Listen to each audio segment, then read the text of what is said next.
Yarren, and within this journal, I have written the accounts as I know them in Gershire, my home. For as long as I can remember, it has only been me and my village. We are only 30 people, and never lose one another, nor bring another into the fold. Just like with the land, we are unable to make life, nor take it.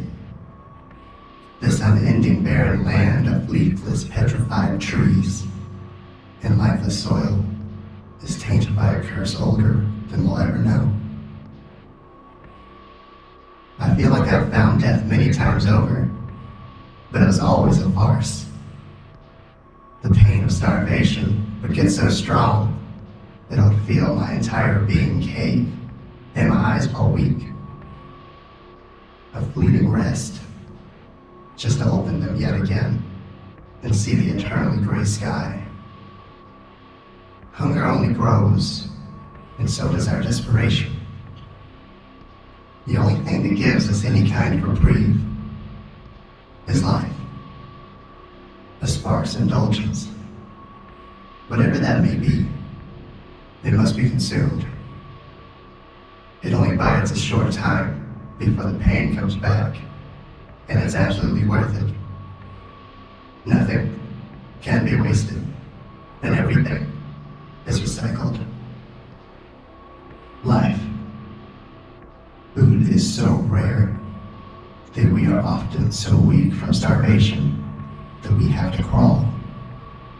We crawl out from our cold stone brick huts into the fog to find relief. We hunt together. We always have. We go out in search of food for hours on end, but almost never find anything truly worth filling the void of our ravenous hunger. We once found an animal much like us, but the differences were undeniable. It had arms and legs, but it had no claws, no sharp teeth, and most importantly, it seemed scared. Its eyes glistened with life. The same behavior we would see in smaller animals we would find, like rats, crows, and roaches. Scared, like it had something to lose, something very important. Who knows? Maybe it did. It changed nothing for us, or our desire to kill the unbearable pain grinding in the pits of our stomachs. Surely it was the last time we ever encountered anything that would cling so desperately to existence, at least by choice. This animal was our size, 10 times larger than what we would normally find. This blessing called upon the least amount of recycling extremism amongst our village.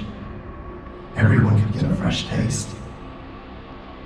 This feast was almost ritualistic in the way we savored, but as always, wasted nothing. We stuck our long, thin things in, scraped from its body from every available vein.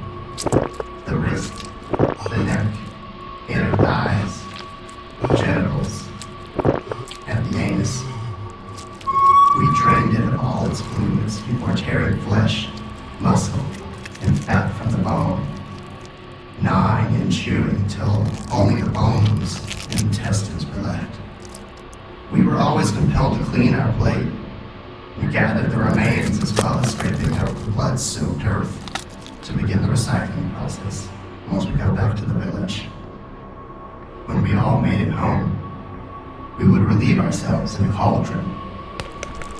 This was then mixed with the remaining bone marrow and blood-soaked earth before it was all funneled into the salvaged intestines. Each portion, firmly knotted, stretched in path to perfection. Finally, we would feast again. We all pulled one portion each, so everyone had a fair share, even though we could easily eat our weight in such a putrid, pain-relinquishing indulgence. And in only moments, quickly fleeting moments,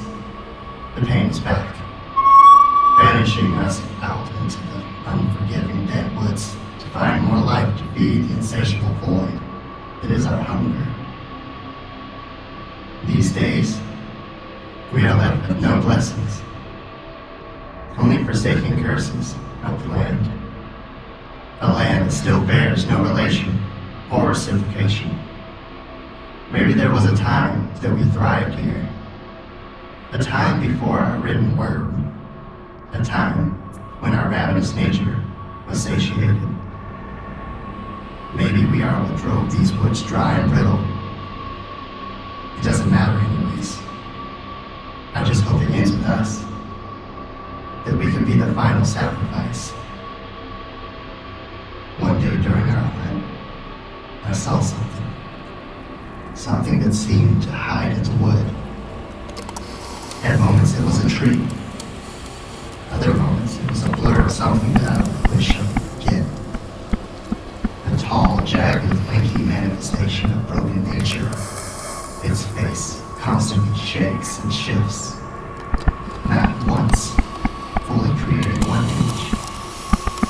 In a blink of an eye, this abomination would disappear into the woods again, but not without a victim from Gershire. Within an instant, one of us would be dragged away, without so much as a whisper. For the entire day, we crawled through the fog in search of our lost one. Our search seemed in vain, but then we found him. Something was wrong. Missing.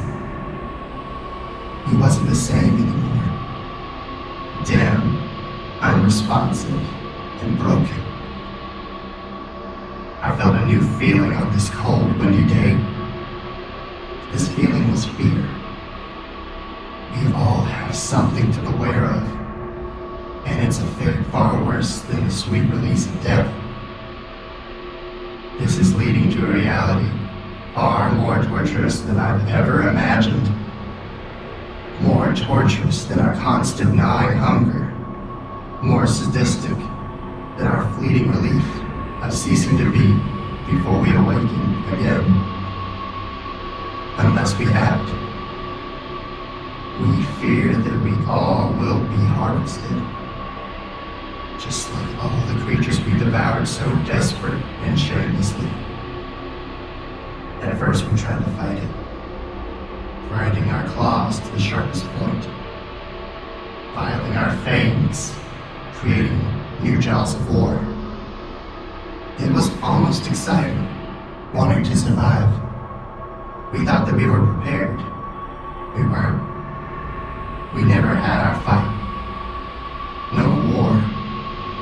Just more suffering. More of us would disappear, then wander back broken, vacant husks. We would rarely see what did this, so rarely that some would find it more reasonable to blame one another, spreading a new course of action. Betrayal. Those that were considered guilty were banished, dragged away by those called family and friends. They were condemned and sent to the petrified forest. Some would actually plead, but it was all in vain. No one was an exception.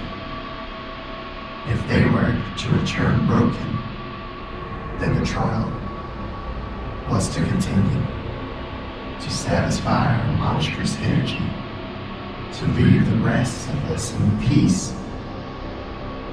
It was not satisfied, and so it continued. One after the other, the banishment. Sacrifice continued until it was just me and one other from my village. Gershire. His name, the grass wood. He didn't trust me, and I didn't trust him. We were desperate. There was no trial for us, just primal fear and barbarism. No winner, for we mauled one another with no remorse or second thought. Unlike any hunt, it felt meaningless. Nothing to be eaten, and all to be wasted. The only difference was he looked and pointed behind me in fear, and maybe a glimpse of relief. He swore the monster was behind me. I refused to turn around. I refused to listen.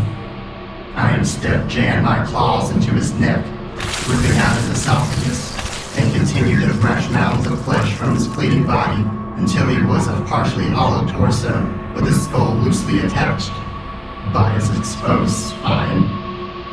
He laid there almost completely motionless, aside from its labored breaths. It would blow out air and gurgle blood. What have I done? You will have to consume life to recover. And that thing wouldn't want him like this. Would it? The monster revealed itself from the woods. Its face, a terrible, constantly changing shape, stared down at me. I offered him the gurgling body, pleading for it to take him away. It stood there unmoving, like it expected something. Or maybe it was just watching, as it always has, our spectator. Maybe it never broke us, at least as much as we broke ourselves. Perhaps it was trying to remove the last bit of trauma that plagues this plane. Me being the last tumor to be removed. The monster suddenly grabbed Griswold, and they were gone before I could react. Invisible to me once more, except this time, it was indefinitely. I never saw this tall, stalking creature again. It left me alone in Gershire with all the people that I used to know.